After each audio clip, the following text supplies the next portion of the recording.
My name is Nuwan Dishan. I'm from PWC's Academy. And with us, we have two experts, uh, Dennis Cox, who is joining from United Kingdom.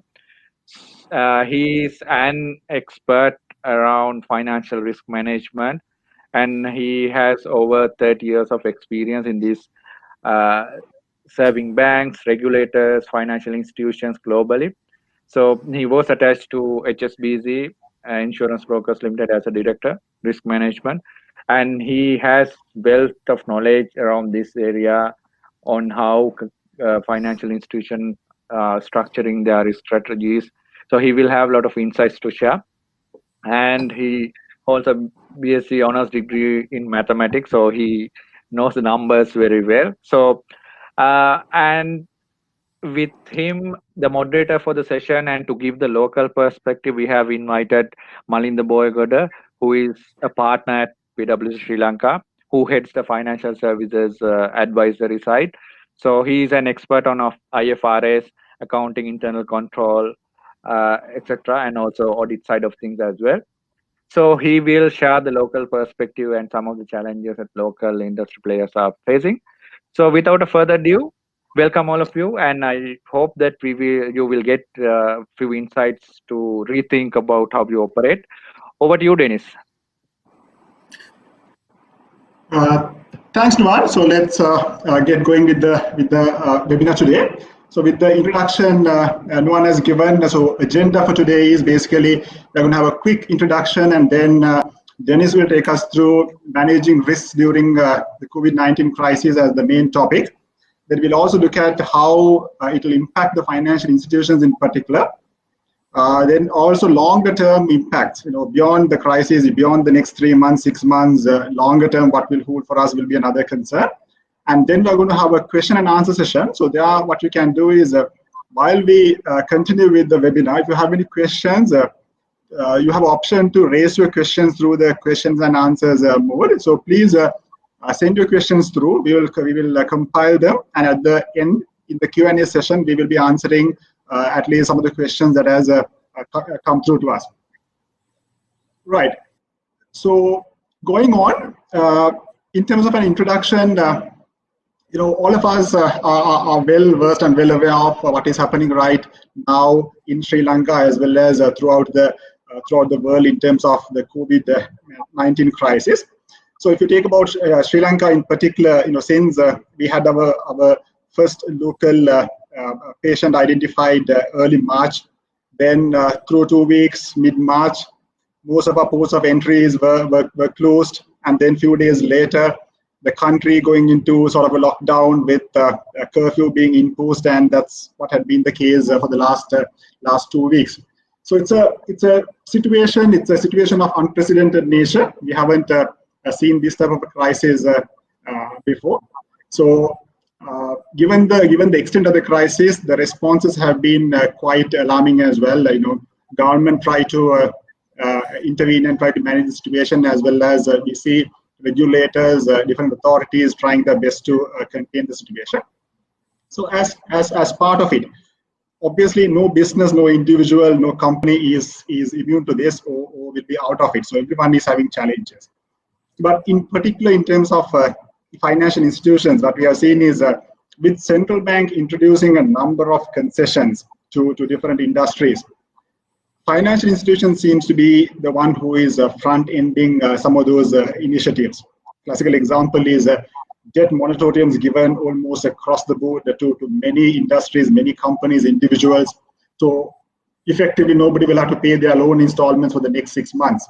So on top of that, they have announced interest caps, interest concessions. Then, more recently, regulators announcing financial reporting relaxations, and central bank looking at how the banks could draw on their capital buffers in creating more liquidity in the market. So, number of initiatives coming through. So, as a financial institution, it's a challenging situation. From one side, you have your own challenges in terms of like any other organization, the challenges coming through the crisis, managing your staff, remote working, cybersecurity, all that is real threats to a financial institution. But in the meantime, stemming from the initiatives the government and central bank is taking, there could be further risks coming on your way as well. If you look at some of the risks, credit risk is real. I mean, there is absolutely no doubt about it. Everybody knows it already. Every company, every individual is some way or the other impacted.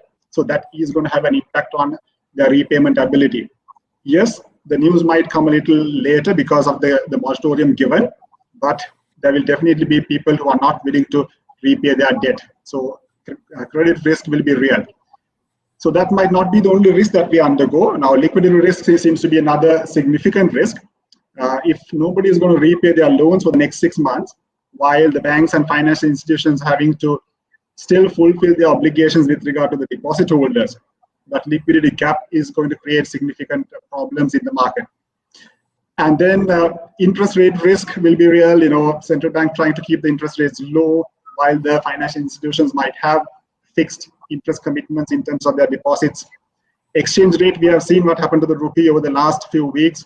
Since the pandemic started, we have at least lost 5 to 6% of value against the dollar.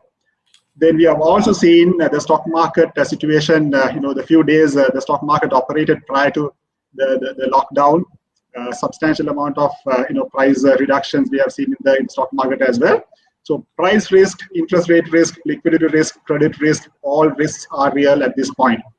So to talk about risks, we have no better person than Dennis, who is the keynote speaker for today. So I know one has already given an introduction to him, but if I were to add a few things, he's a specialist in innovative and strategic finance, risk management, and internal audit. Significant experience in enterprise risk management, where he has worked in a range of global businesses in Europe as well as elsewhere in the world. He's also a fellow and a co-founder and a former chairman of the Risk Forum of UK Chartered Securities and Investments Institute. He's a fellow of the Institute of Chartered Accountants, England and Wales, where he has also been a National Council member for over 15 years. So he's accomplished international conference chairman and a lecturer as well. And he's the author of a number of publications in banking and finance space. So with that introduction, let me warmly welcome Dennis to continue proceedings from here onwards. Dennis, over to you. Thank you very much, Melinda, and I appreciate that. And hopefully everyone's hearing us nice and clearly from London. And said, when we're looking at COVID-19, it's easy to start to get too depressed and recognize that this is going to be there's going to be some darkness in the presentation. Of course there will. But I want to show you some of the light that hopefully will come through later, and that we will see some positives that come out of all of this. We're going to start to think about what makes a crisis, and so we're going to do the past first. Then we're going to focus a lot on the present and things that people are doing now, and recognize that the peak of the crisis we haven't had yet. So some of the actions I'm going to be talking about, you will be still to future, because as this starts to roll around, and we'll see some of the numbers from previous crises, you'll realize that there's more to come. And then we have to think about the recovery mode and when that might be. And as you said, it's interesting that in Sri Lanka, you're talking about the 6-month loan freeze. There could easily become a 1-year loan freeze, and it's certainly plausible for some businesses that it'll need to do that. But there will also be businesses that shouldn't survive, and what we mustn't do, of course, is waste money on those. So that'll be something that we'll need to think about a little bit as we roll through. And as I said, please do ask the questions. You can ask during the presentation, and we'll spot those as they run, but we'll pick those all up towards the end. So people have talked about some of the crises that we've looked at, and I know you've got the two that I'm going to mention at the end, but the two you want to really look towards, which are the nearest ones to these, are something that are really pandemic type crises. And then we look at this, the Black Death crisis. But in the Black Death, recognize between 75 million and 200 million people passed away. Now that's massive. And it's also over a 4-year period.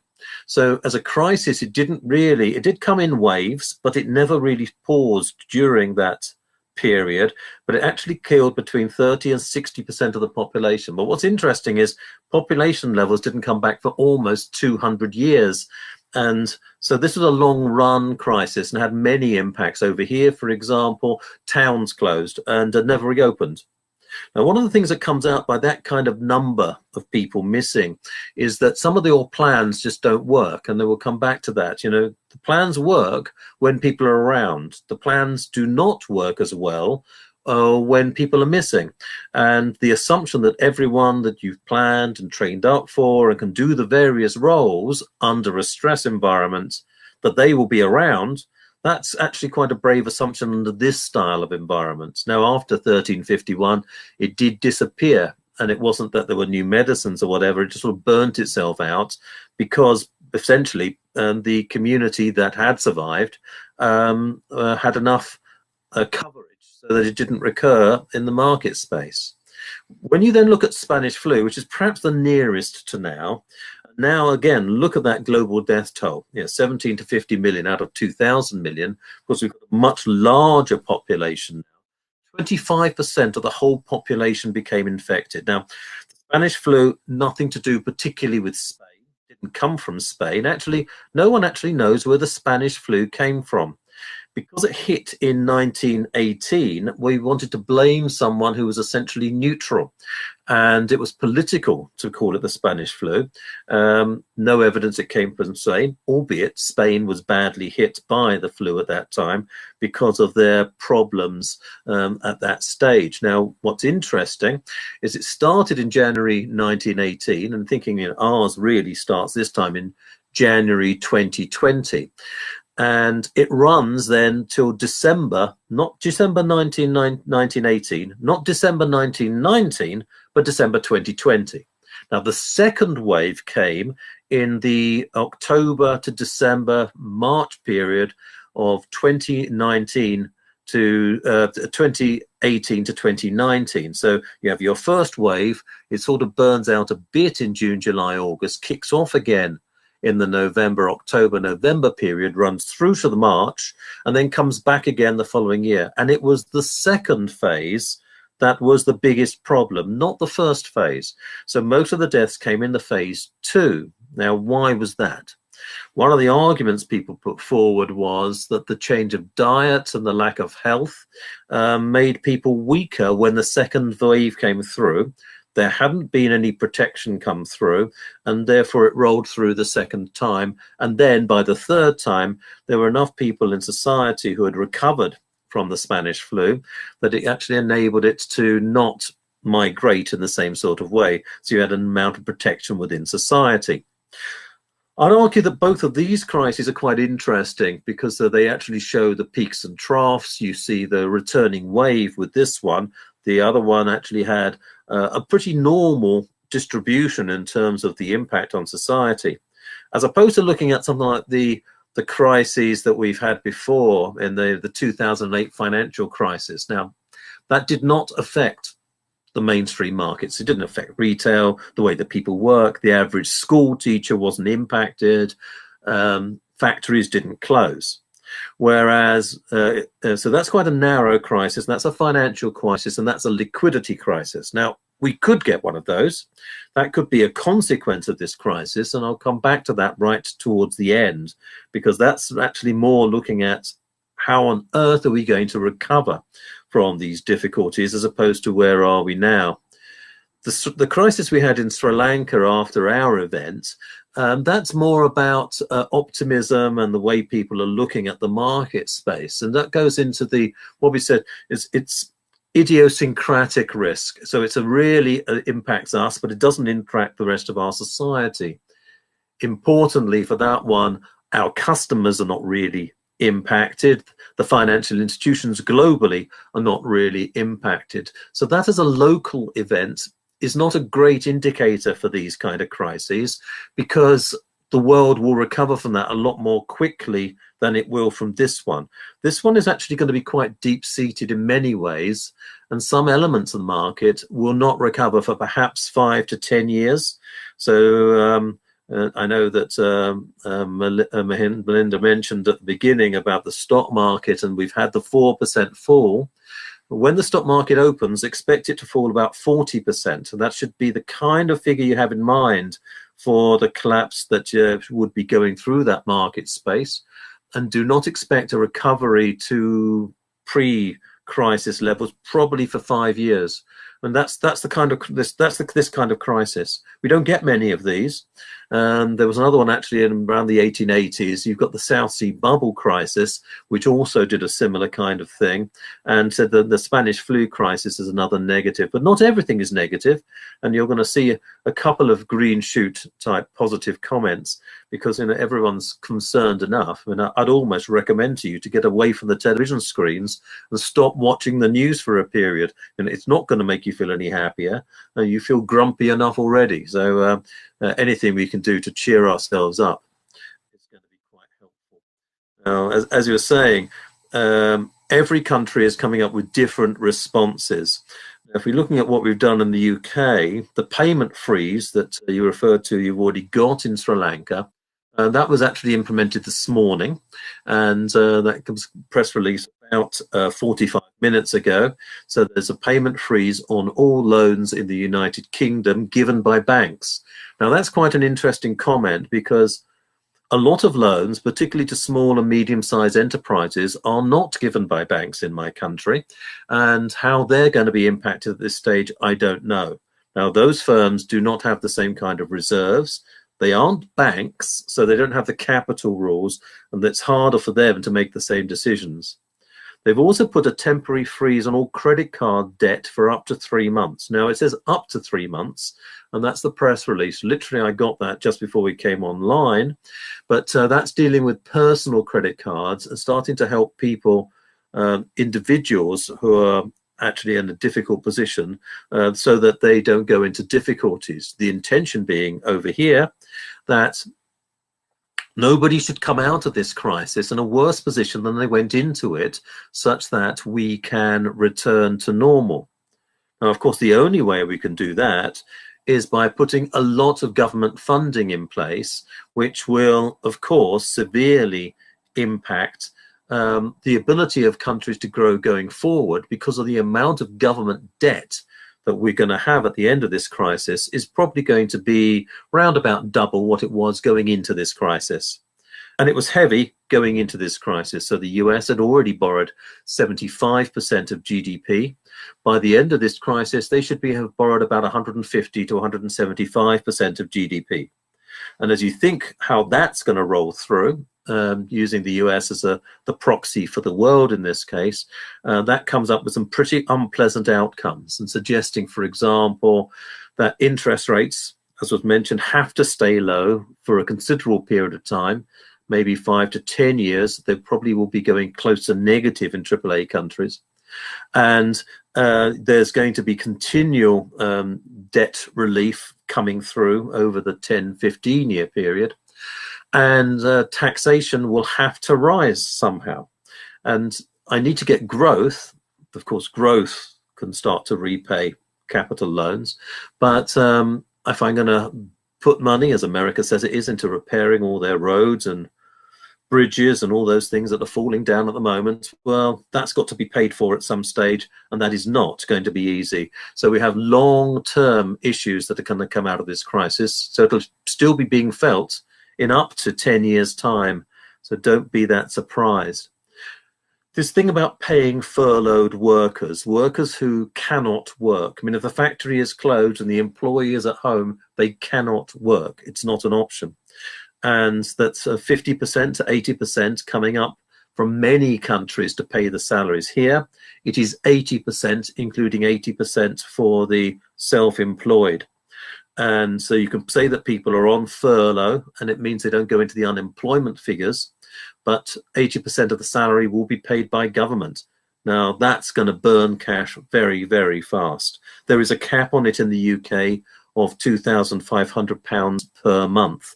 Most countries have put caps on. The other thing is that the government are providing discounted loans. So these are loans that will be on the government's balance sheet, essentially. The loan gets given by the bank, but 80% of the credit risk is picked up by the central bank, and only 20% by the bank. And importantly, this doesn't go against the firm's credit rating. Indeed, none of these changes in the UK are allowed to impact their credit rating. So how credit rating agencies are then going to deal with this, that's going to be an interesting challenge. I'm not sure if we have any credit rating agencies listening to this presentation, but they become an issue too. Companies need money fast, particularly small and medium-sized companies. The figure for my country, the UK, has suggested that 25% of small and medium-sized enterprises do not have enough facilities to get them through the 4-week period.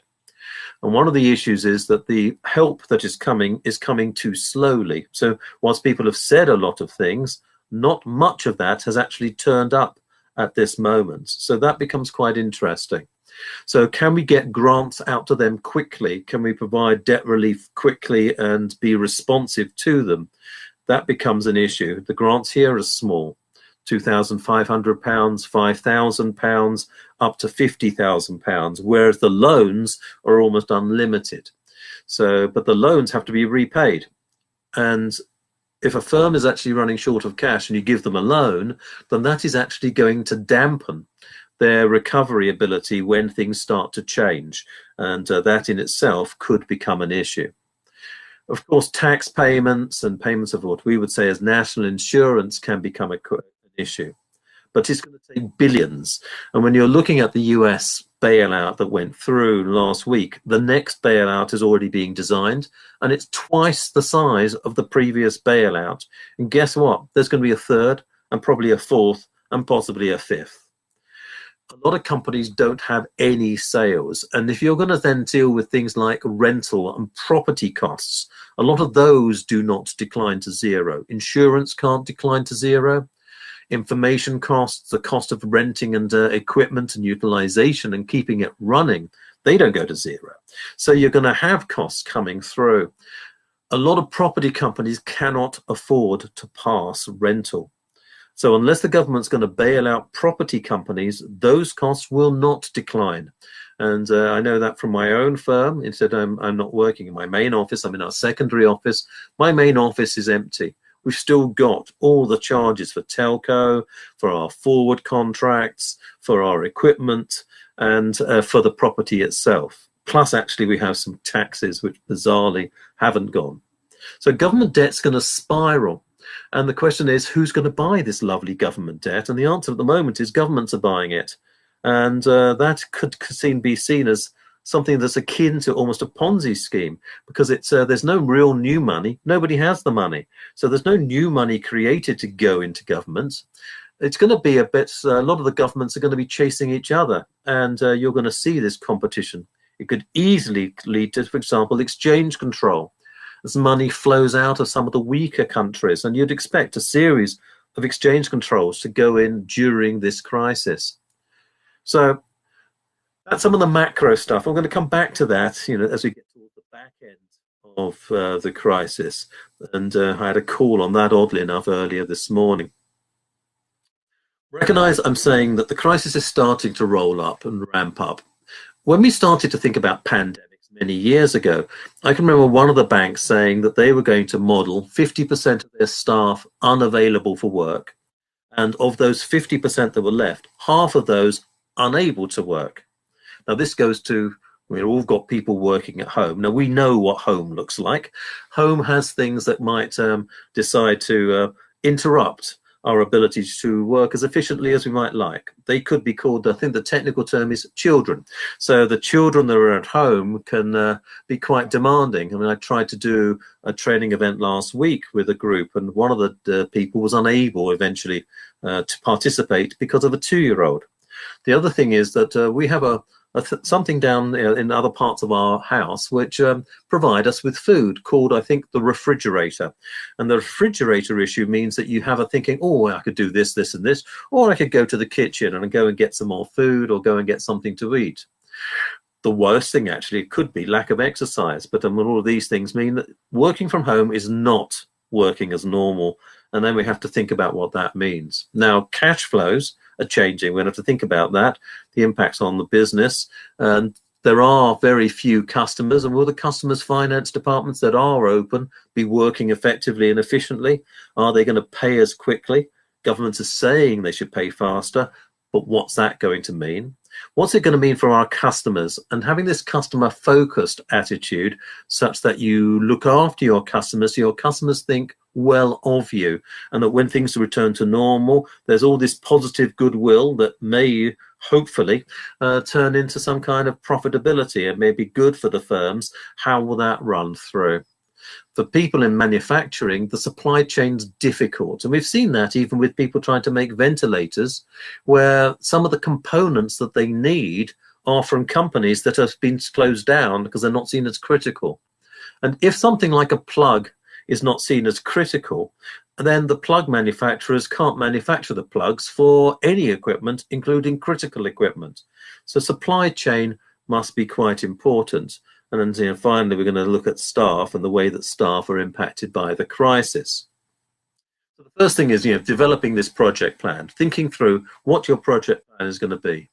What you'll have found out is that your business continuity plan that you had probably didn't deal with a whole range of matters that you thought it might do. And quite frankly, no crisis will fit neatly into a standard business continuity plan. Things happen that you don't expect. Now, recognize the first thing is this is a longer duration event than possibly you anticipated. And whilst people are talking about dates like 30th of April, 30th of May, 30th of June, you've got to be realistic that this could run easily into July and then could return again in the autumn. So we may only get a respite of 3 to 4 months during that period, and then it could return again. It depends how much we're going to work. So your plan is now becoming, to an extent, business as usual. And that's a different thought process, because normally BCPs are designed so you can return to business as usual in an alternative universe. But the alternative universe now is this new virtual universe that we're all now participating in. And we have to understand that this will be with us for quite a considerable time. I don't know when planes, for example, are going to be flying. What I do know is that when they do start flying, there'll be nobody on them. Then I have to think about what are the issues I most need to address. And you normally start with customers. What are the customer requirements? What do customers really need me to do? And how can I start to make sure that they are addressed promptly? And so reaching out to them, that leads to my communication strategy and being active and warm and supportive, both of my staff, because they come next, and my customers. So those are otherwise you don't have a business. And particularly as a financial institution, we're just a brand, and being seen to be supporting our brand values will become absolutely crucial to all of this. And that's what's going to make this an event that we will hopefully learn from and will gain more customer loyalty from.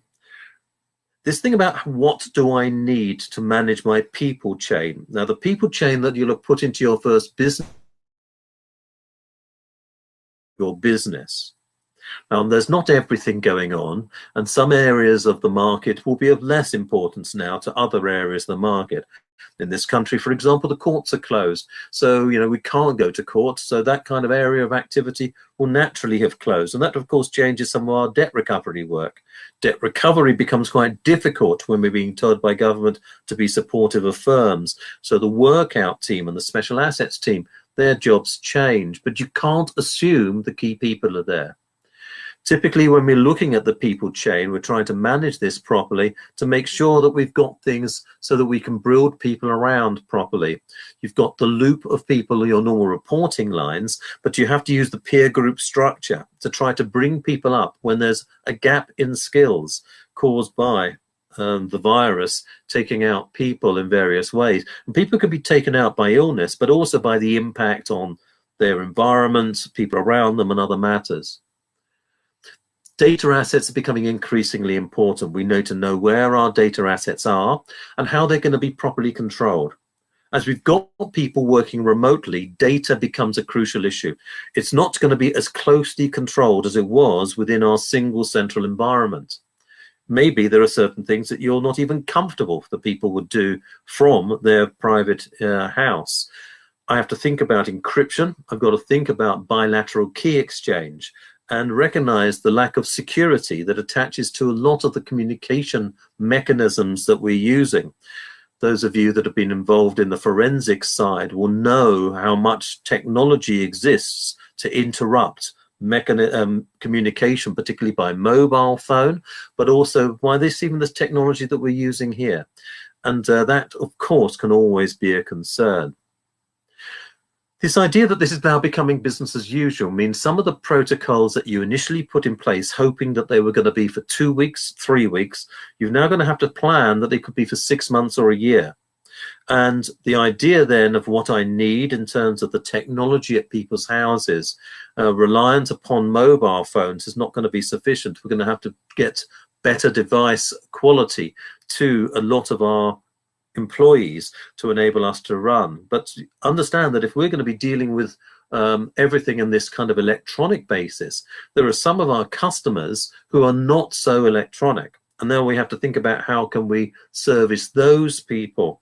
And you're going to have to go back to writing letters, I'm afraid, because at least the post currently is working, and telephoning them and calling them, because they're not going to be picking up the email messages and whatever.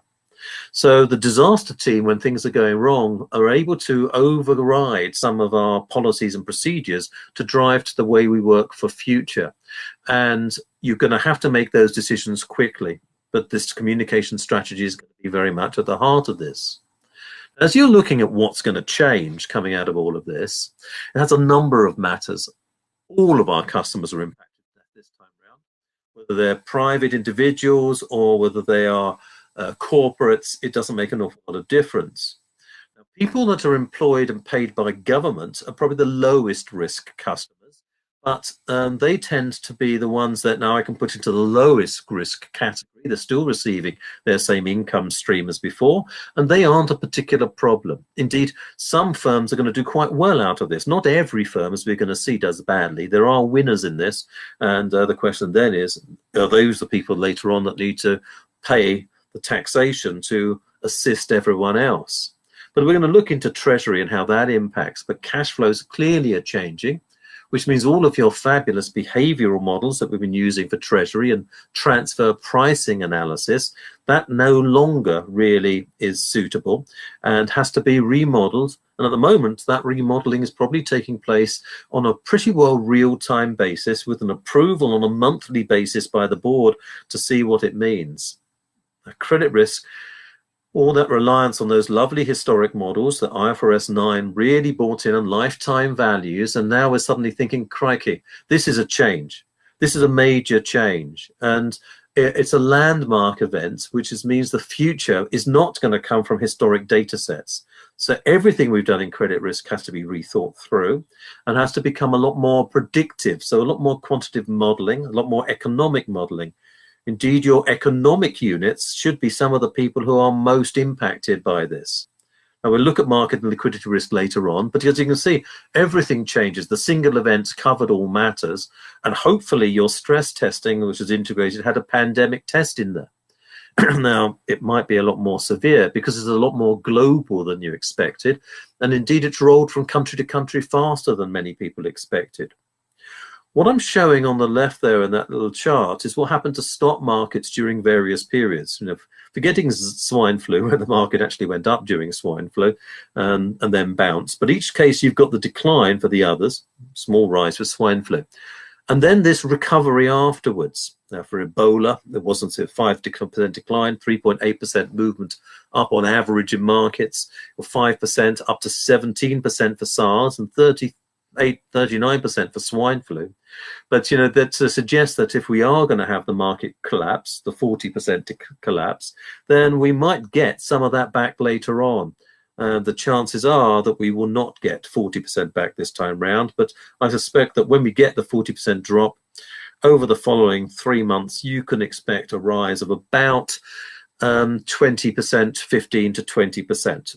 And the last rises have been little more than dead cat bounce with regret. So in terms of staff, we've got to think about our staff and get the staff loyalty right. Otherwise, they won't be positive speaking to clients. The brand won't get out there well. We have to think of the support that they need and how we supply that to them. What are their needs? And the supportive employer will try to have a team of people whose job it is to try to deal with the difficulties that employees have during this crisis. And that could be from terminal illness type issues right through to short-term financing problems or the difficulties of getting certain things that are needed. Again, the supply chain of people, making sure the people chain is there by dealing the ring and then building people up. Use the reporting lines where you can and work out what it is that people are going to do during the crisis and how that then moves to a business as usual. We're all getting new government rules all the time, and those ones, of course, then have to roll through into systems changes. These have to be tested. They have to be validated. As you're making those systems changes, it makes it easier for the unscrupulous to look into your system. If systems changes are being made remotely, that is even higher risk. You've got to be aware of this and try and have the system changes done in a batch for as short a period as time, such that you're not going to have the unscrupulous coming into your systems. So the level of fraud is likely to go up. So fraud monitoring needs to be really tight at the moment to think that, so that monitoring team is going to be clearly there trying to identify people entering into our systems and what it is that they're doing to try to take matters to matters into their hands, not ours. And this idea of always looking to the plan to return to some level of normality and making sure I can have control on what can be done at someone's house and who can do it. You're going to have a lot more people on a need to know basis than not on a like to have basis. Have a look again at all of those access rights. Limit as many as you can. Some brands are going to be winners out of this. What you've got to make sure is that you're seen as being the supportive brand that people think warmly of coming out of this crisis. You know, this firm helped us when we needed it. And therefore, you're going to this sort of review process, identifying first those high-risk firms that have been particularly badly hit by the crisis. Now, sitting in the Sri Lanka where I've got tourism, and there are no tourists, there's not going to be anyone flying on planes for a considerable period of time. Not all airlines are going to come back to normal, and not all hotel groups are going to survive. So we know that they're high-risk firms. They need help, and they're going to need help not just for the 3-6 month period. They're going to need help during the legacy of this crisis, and that could be up to 2 to 3 years, I'm afraid. And so there's going to be a long-term problem. There's some firms that are impacted by the crisis but are likely to survive fairly okay. And this is probably include some of the retailers, because there could be pent-up demand for retail, for example, so that suddenly you're going to think, well, now's the time to replace those white goods. But there will be a lag because people themselves will have become more averse. Those ones that need limited support, the people actually had to proper cash flow modeling and actually had the 3 months of financial result. Now, I know they come after the first two, and that seems unfair in some ways, so that they're almost being penalized for having been proper businesses. So you take like British Airways, the airline that says it doesn't need help, albeit it said it's going to put 36,000 staff onto furlough today. They've closed their two of their main hubs in London. Those ones come next. And finally, firms that are going to be fine. And some firms are fine. And we're going to see those afterwards. They don't need help. In fact, they're doing brilliantly during the crisis. And just think about anyone that's making equipment that people need, and that they will be lost. So you prioritize those and have a series of action plans coming about that. But I have to then think about suppliers that have been identified on these critical employers. And if these critical suppliers have gone under, they failed, then the supplies are not going to come through. And this thought that in the long term, as we try to get to recovery, supply chains are going to be really impacted, is something I haven't seen people working on to the same extent. I'm sure the individual companies are, but whether the banks are picking that up to the same extent, I'm not sure. So that becomes quite important. This thing of the lack of transport availability, recognizing the amount of goods that used to travel inside commercial aircraft. So in the holds, a lot of goods were traveling. Those flights are no longer taking place. So those goods have got to find a different way to travel. Now, this could include foodstuffs that we're reliant upon. So I think there will be a move, and we're hearing this in the US news in particular, that the US needs to become more self-sufficient in terms of food production and mainstream asset production. Would that be an outcome? Does that mean there'll be less exports and everyone goes more internal at the end of this? Will GDP long-term decline? And we'll have to find out. But there are winners. Clearly, if you're looking at someone like the supermarket chains sales are up about 20%. And they said they've had Christmas every week since the start of this crisis. So the food is gone from the shelves. People no longer worry about the price of items. They're worried if there are items. And that's a big change. And they're taking everything, even things that don't make any sense, are disappearing off the shelves. So they've actually someone that's doing very well. So the food retailer is brilliant, both the local store and the centralized store and the online delivery people. Anyone that's in like the paracetamol and paracodol markets, they're the manufacturers of these healthcare products. They've done brilliantly.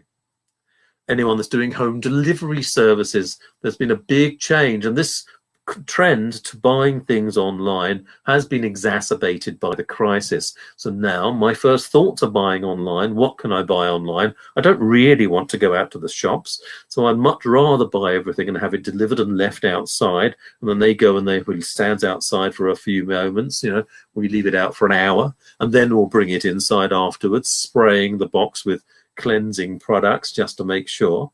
And of course, the products like Zoom has suddenly gone into massive profitability. It was a business that actually wasn't doing brilliantly before the crisis, but they've had all their hopes and nirvana periods come through at once. So there are winners, and some of these firms are going to do really, really well. Unfortunately, they were the ones that were doing well before the crisis and were full of cash.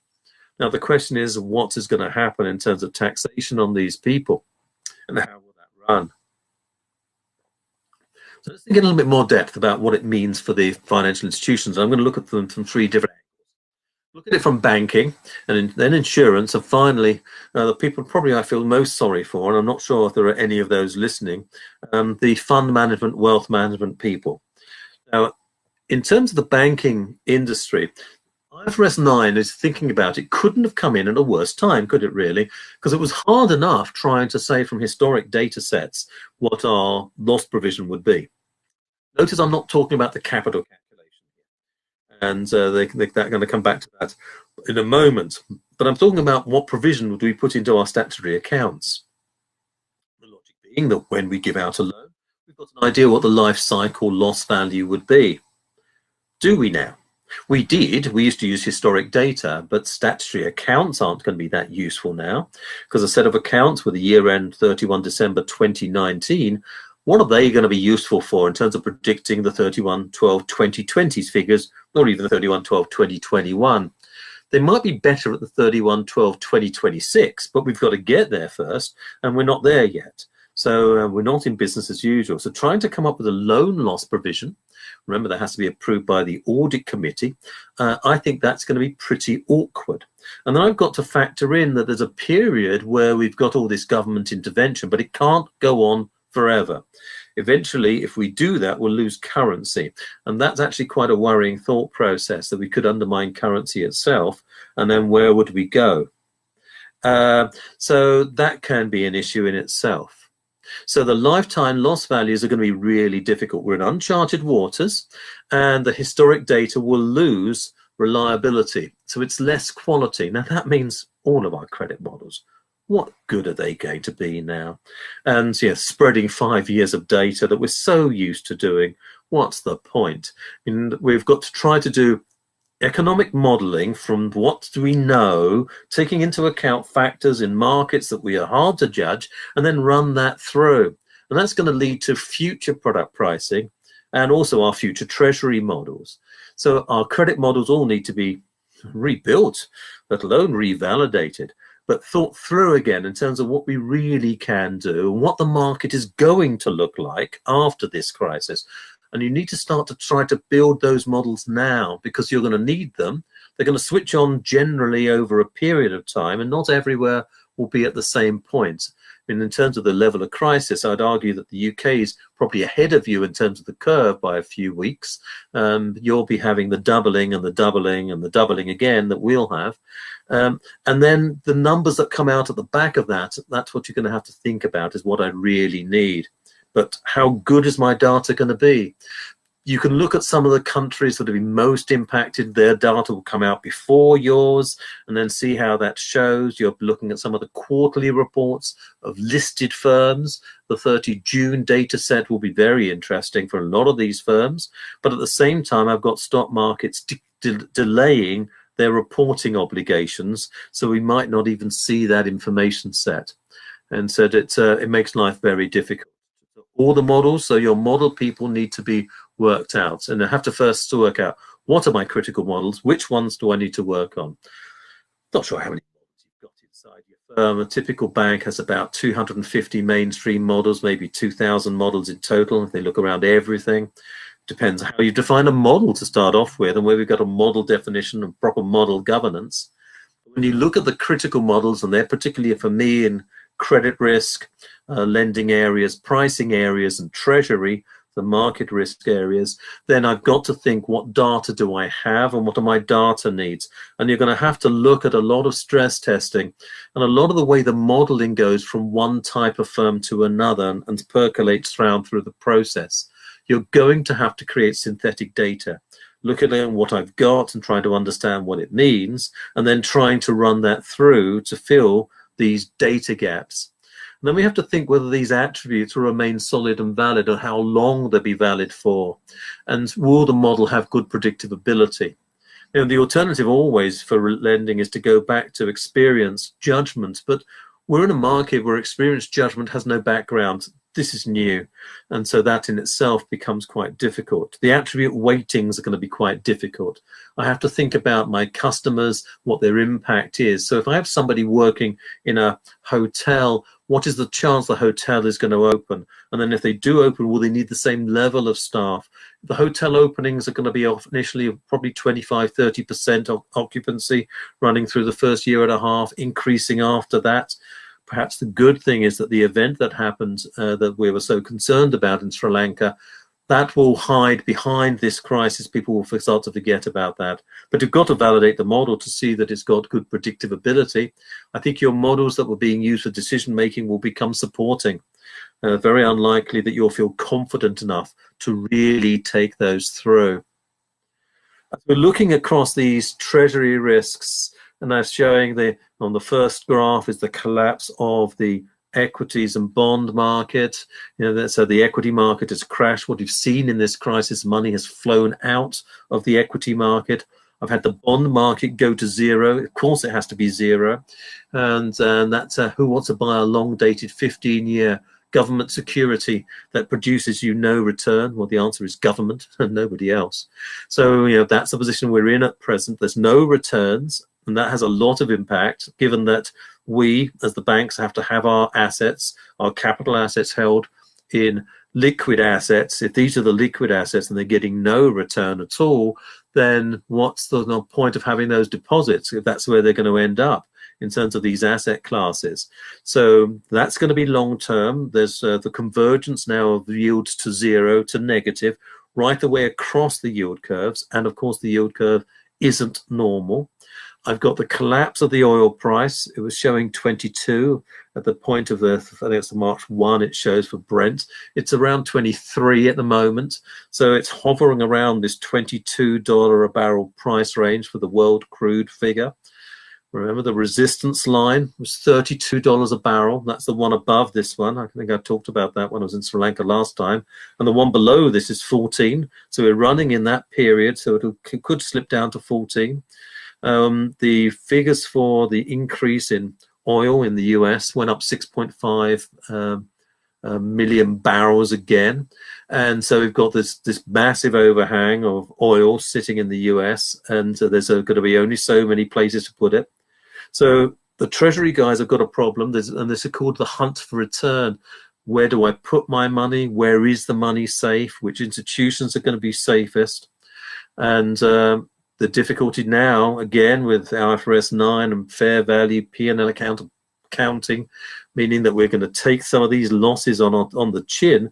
This is not great news. So the Treasury people will be quite busy. Unfortunately, you've got yields, you've got the bid-offer spreads opening up on the financial instruments and an uncertainty of pricing.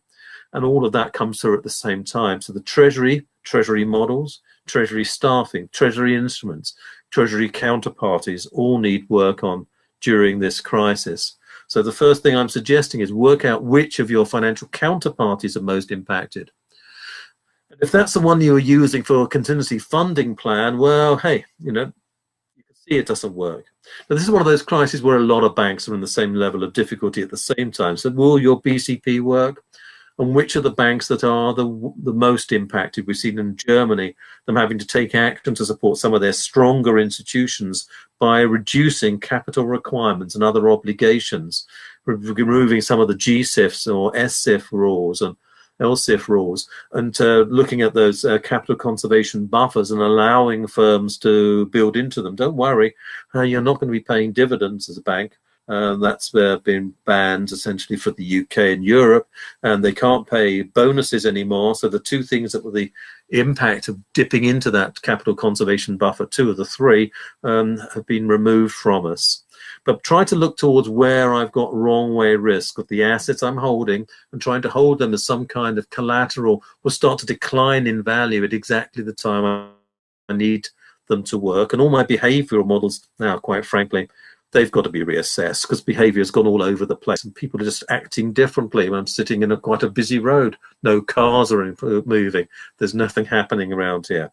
So your future plan, your 3 to 5 year plan that was given in the ICAP, that now that's a historic document. You can put it on the wall and remember those happy days, and maybe you could unwrap it again in 2025, but not long before that.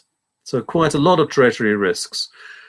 Then you've got to identify which of the contractual cash flows still will stick, and some of the things attached to the ISDA. We don't have something from ISDA helping me soften ISDA and ISDA requirements yet. Nothing has turned up from those. Nothing has turned up from SWIFT, softening SWIFT requirements either. So all of those things are still compulsory, and we still have to identify what there is. Then I've got to think about government action on my cash flows and how it impacts us.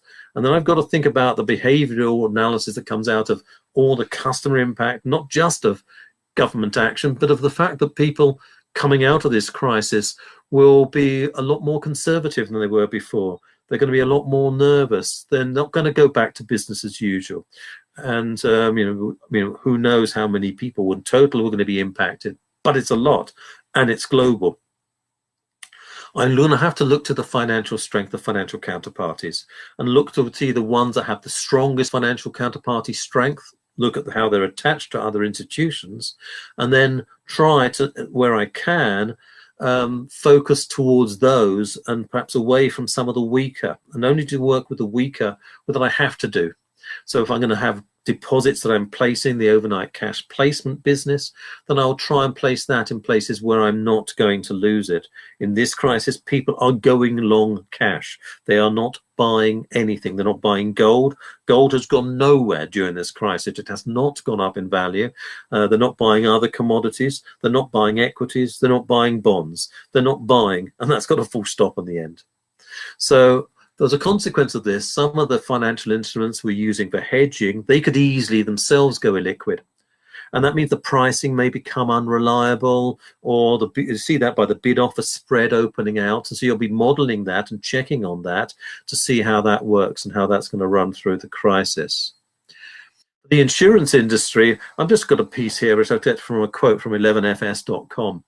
And I've got things like, the Olympic Games being cancelled, all these big events being cancelled, smacking the insurance industry very badly. But this is one of their problems. So they're going to have a lot of claims. They're going to have the health claims, and they're going to have other event claims. And there was already problems in the market, a combination of falling stock markets, increasing mortality. We seem to have both of those. Given that they're looking for a return on the premium, remember the insurance market works from getting a return from the premium, which they're holding in advance, and the lump of cash that they hold, and that's used to reduce the fees. Well, hey, what we're going to see is a series of businesses failing, a series of claims on insurance, and those ones are going to take a lot of capacity out of the market. So as at the end of all this, premiums are going to be higher, there's going to be less capacity, and the payout and travel balancing, they said, we're out of around 275 million people are saying. I think that's about 1.1 billion, but we'll see as it runs through. For business interruption claims, death and medical claims, and there'll be no new business for insurance market, but they'll be closed to, the capacity will be closed at Lloyd's of London. And a lot of this ends up at Lloyd's of London. Now, again, we haven't got a statement from Lloyd's of London as to what they're going to be doing. I haven't seen a bailout for the insurance industry anywhere, so we'll have to see how that runs. Recognise can't do that much running from Sri Lanka, because this is about Bermuda and Lloyd's of London. So some firms are likely to fail. Some insurance companies are not going to make it out of this crisis. The weaker ones will go to the wall. There will be downgrades of some of the insurance firms. I'd expect them all to go on to watch quite quickly. Capacity is going to be held for probably 3 years. There'll be limited capacity, and that does include, I'm afraid, the bankers' blanket bonds, and premiums will need to be higher to recompense. So we're going to have to look generally at all of the policies that they have and all of the requirements we have under our policies, probably be tighter than before. Look at my products going forward, taking some off the market. We're seeing people removing critical illness cover products off the market. Look at the impact on the assets that I'm holding and how that's going to collapse in value, because I've got classic wrong way risk. The assets I'm holding are declining in value, and then change my pricing and all of my marketing materials.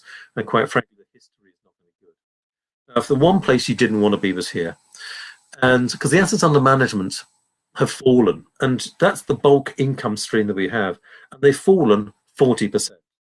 Now, my costs, have they fallen 40%? Well, hey, that's a problem.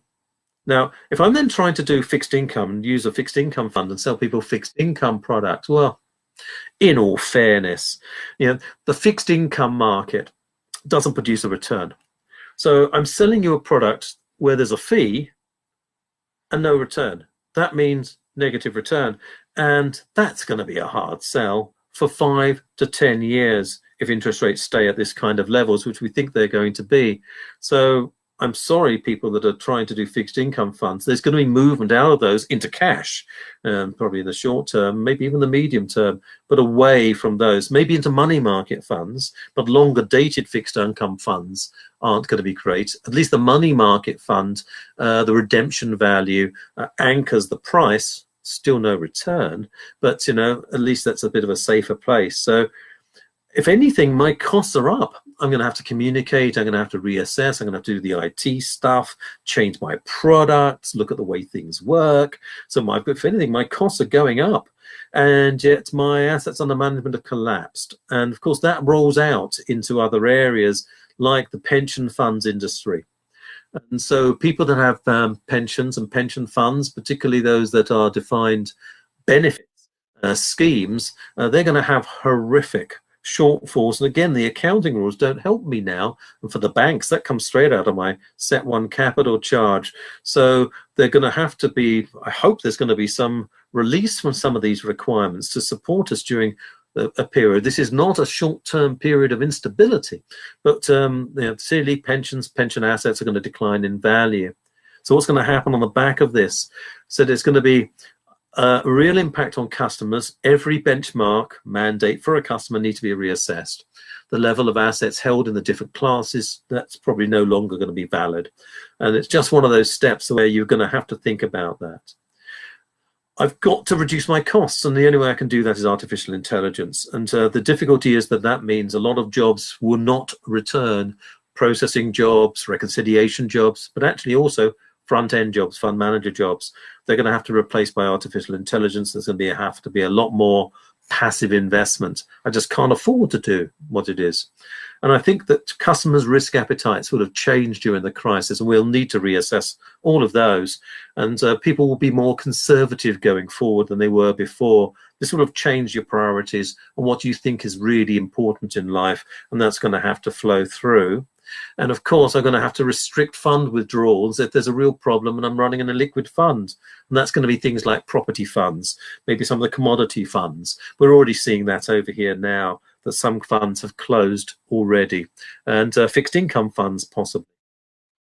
So finally, getting to the long-term impacts. I know I've overrun by a few moments. And one of the things that comes out of this, and we're looking at the the recovered pre-outbreak levels 6 to 7 months. That's typically what you used to see with airlines. The disease outbreak 1 to 3 months, and this comes from IATA, so it's a good source for a look at. They're saying it might recover to pre-outbreak levels in 6 to 7 months from the peak of the outbreak. So if the peak is March, then we might get back by October, but unfortunately, I think we could have another return of the pandemic then, and that would suggest that that might be another year before that comes back. So I'm looking at 18 months to 2 years, particularly for somewhere like Sri Lanka. And from my perspective, as someone that travels quite a lot on business, I've got my passports crying in the other room around the corner saying, "Don't you love me anymore?" Wondering what's going to happen. Well, I'm hopefully that I'll be able to fly in 6 months, but I doubt too much ahead of that. But the new normal after this crisis is not the old normal. And so there were trends going on of artificial intelligence changing purchasing patterns, for example, which will be rolling on through the crisis. And they're just two key ones for me. And we'd felt at a tipping point, and this is going to be exacerbating that trend. So quite a lot of retailers will not come back, and maybe they shouldn't. And what you've got to recognize in terms of help and who are going to assist, if something's a zombie business, it's not going to come back, then is there a lot of point in helping it? So do you have the Google or do you have the Yahoo? Which one have you got? Are you still selling the CDs, or have you moved to the online downloading of music? Are you still going to go to the restaurants, or will you go back to them? Will you continue to buy the online food deliveries? In some countries, the restaurants are closing. So where will that go? So that the new normal is not going to be the old normal. So will people be working at home more? Is that something that's going to come out of this? This kind of flexible working, will it continue? Will that change property prices and property demands?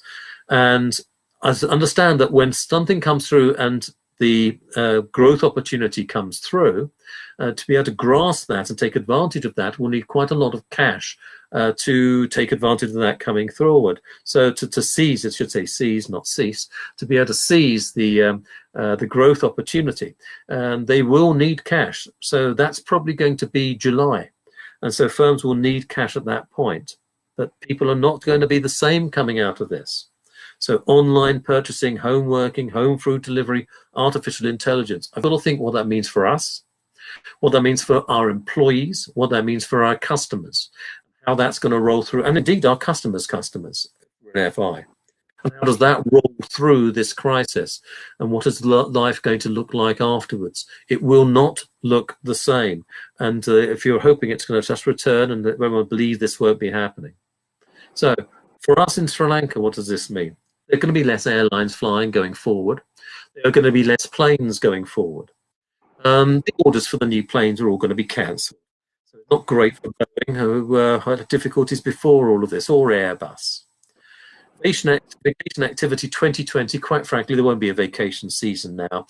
People who are the customers who would have come to Sri Lanka, they're just not going to come this time round. Their priorities will have changed, and vacation, that's the first thing you can cut. So they're not going to be there during 2020.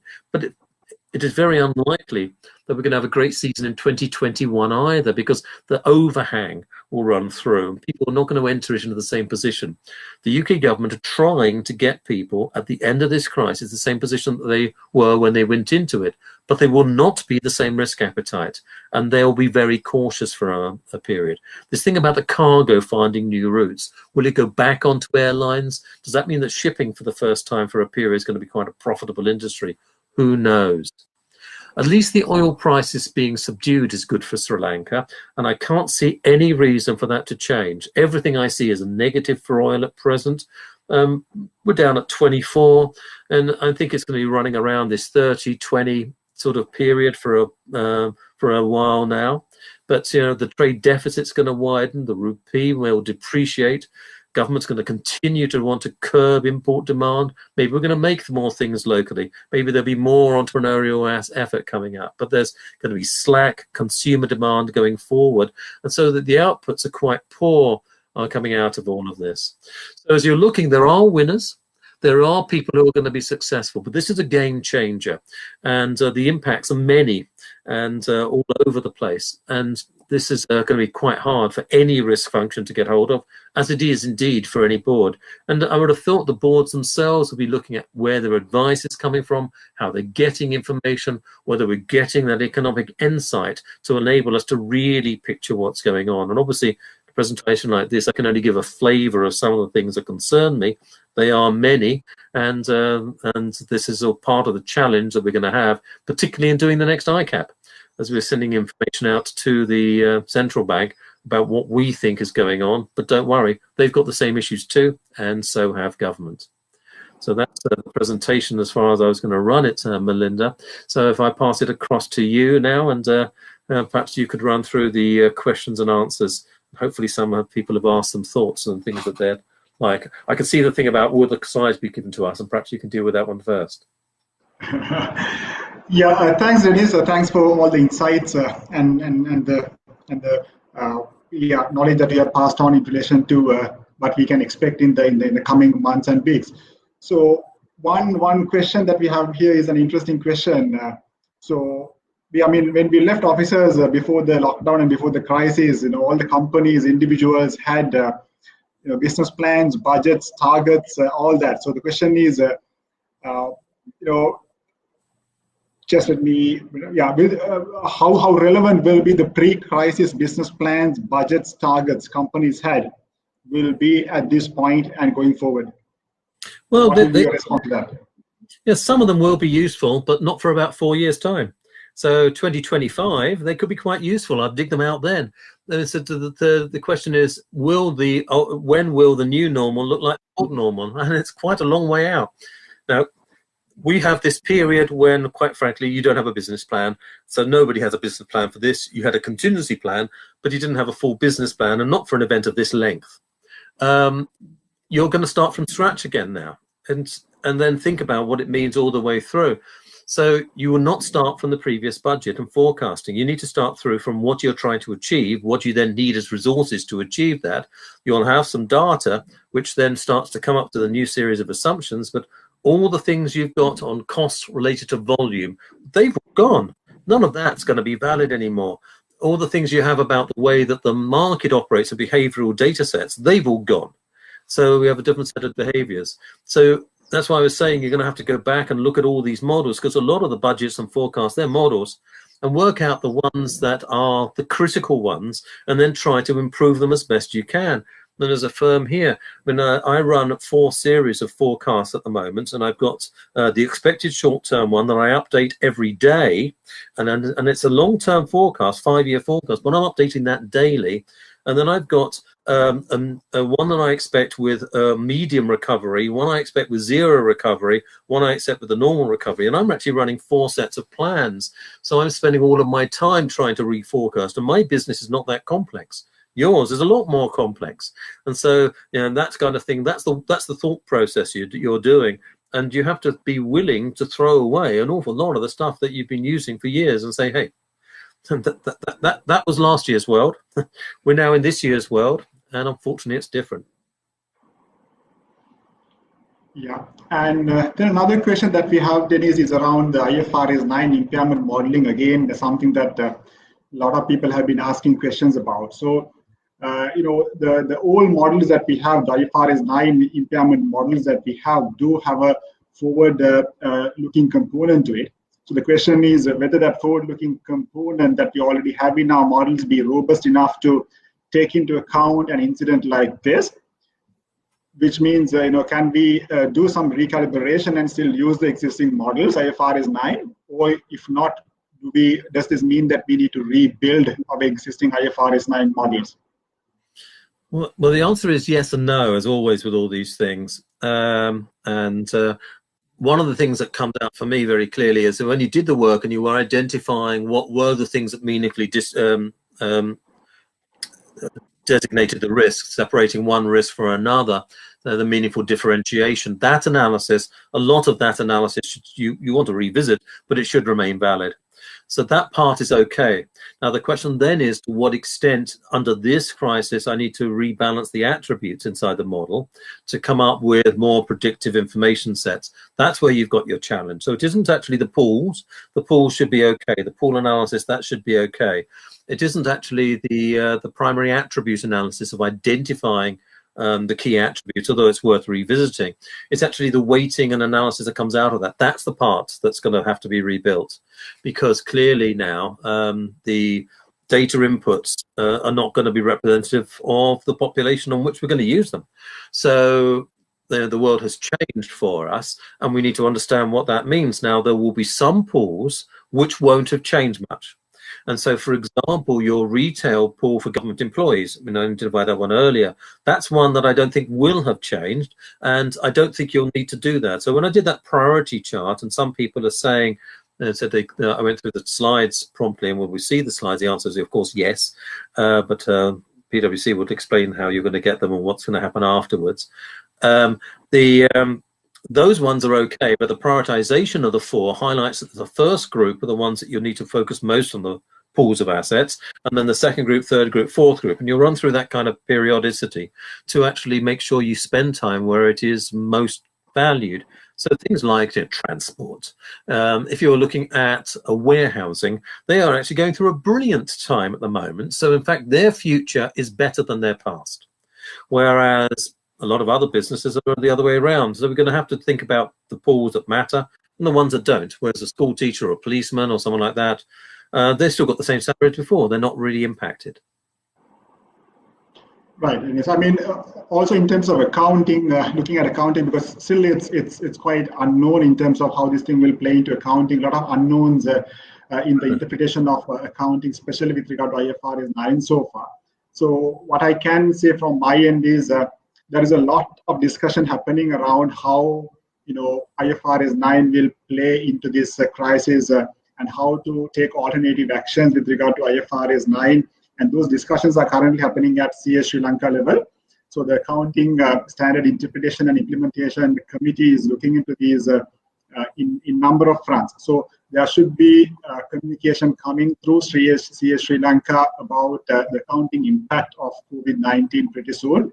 So that should guide a lot of companies and individuals in terms of how the accounting should happen going forward. Because otherwise, this is a situation where a lot of people can start interpreting things differently. So I would encourage our accountants and financial professionals to just hold on for a couple of days, and once the common publication comes from CS Sri Lanka, that should be a starting point for a lot of accountants to rethink how IFRS 9 and the other accounting standards will have to be considered in the current context in terms of financial reporting. We do have a few more questions coming through. So let's just publish one more question.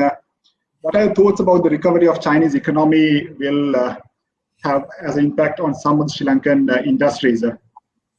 Your thoughts, Dennis, on this? Well, the Chinese economy was struggling before the crisis, and how fast it was slowing down and what the impact of that was very unclear. I mean, China is an enormous country, and we look about it and try to suggest like it's just a small country. It's not. It's an enormous country. Things do not happen evenly over that country. Now, what's going to happen on the back of this? One of the things about the recovery there is, one of the consequences is their goods will not be traveling as much out of country. Exports to China are going to be in difficulty. Now, they need money coming into China, and they need to carry on exporting. The US is clearly going to try to become more self-sufficient. I think a lot of countries will. That suggests that the recovery of the Chinese economy will not probably happen, and that they're going to have to reposition, because they were trying to aim for the volume production part of the market space. If that starts to become replaced by local production as a consequence of government intervention part of this crisis, that is going to have a long-term drag on China. And now, will it have an impact on Sri Lanka? And probably you're better at answering that than me, but one of the things is that means that they're going to be under real price pressure. And that could be a positive longer term if we can get the goods in. But obviously, you're more local than I am. So what do you think? Yeah, I think the same here, Dennis. I mean, Chinese economy, the recovery is, the only good thing is at least the first wave, China has really managed to curb the infections in the first wave. So we hear news about them restarting industries, and also one other thing to remember is China did not go for a total country lockdown. Only part of China went into a lockdown. So we have a lot of Sri Lankan companies relying on China in terms of as part of the supply chain. So that fear might get lessened as China moves back into production and all that. But the bigger challenge would be with that supplies coming in, what will happen to our demand? So we hear, particularly from the apparel sector, for example, a lot of future orders getting cancelled, and then even if the supply flows continue, whether from demand side, whether we will have enough jobs to work with the supplies that are coming through will be the real challenge going forward. Yeah, you have a trouble with it. Part of the supply chain gets disabled, and so one of the concerns we have with China, as you're saying, that they're returning parts to, I wouldn't say it's normal, they're just beginning to start with things. But because they didn't do a total lockdown, we're expecting a second wave, and it's certainly plausible that in 2 months' time, China will be pushing back the lockdown again, because they didn't do a full lockdown, and therefore these people are starting to travel. And if you allow these people to travel, I'm going to have people wandering around who either have the virus and don't know it, or have had the virus, going into areas that didn't have the virus. And now what's going to happen? And the answer is we don't know. So I am very nervous of saying that China is recovering. And I'm using the Hong Kong example, because obviously Hong Kong looked like they had control, and now they lost control again. And then it started to spiral up, and they had to tighten back up again. That is certainly plausible in China, that we will go through, unfortunately, a second wave, which will be running through April to May. So I would think that probably at the end of April, they're still going to be quite tight. Recovery, there'll be some recovery June, July time. It'll be patchy. And then I've got to think, if I'm going to bring the stuff into Sri Lanka, do I have the customers? Will my customers want the demand? I've got to ship it in. I've got to ship it out. How's it going to shift? Will those transport links still be there? Because they're not going to be the same number of passenger planes. That's not going to come back this year. So the passenger plane volumes, they're going to be depressed for quite a period of time. Right. So I guess we are going to conclude proceedings with that, given the end of time here. So as a concluding remark, what I can say is we should always also remember that past history shows strong organizations do tend to weather the storm, and then also they tend to gain market share post-crisis. So it's a lot about how companies manage these risks in the current difficult situation. And and the companies who are strong and manage to overcome this crisis through good risk management will end up doing quite well post-crisis as well. So with that, thanks so much for your insights and your sharing of knowledge, Dennis. So with that, we conclude our webinar today. Stay safe.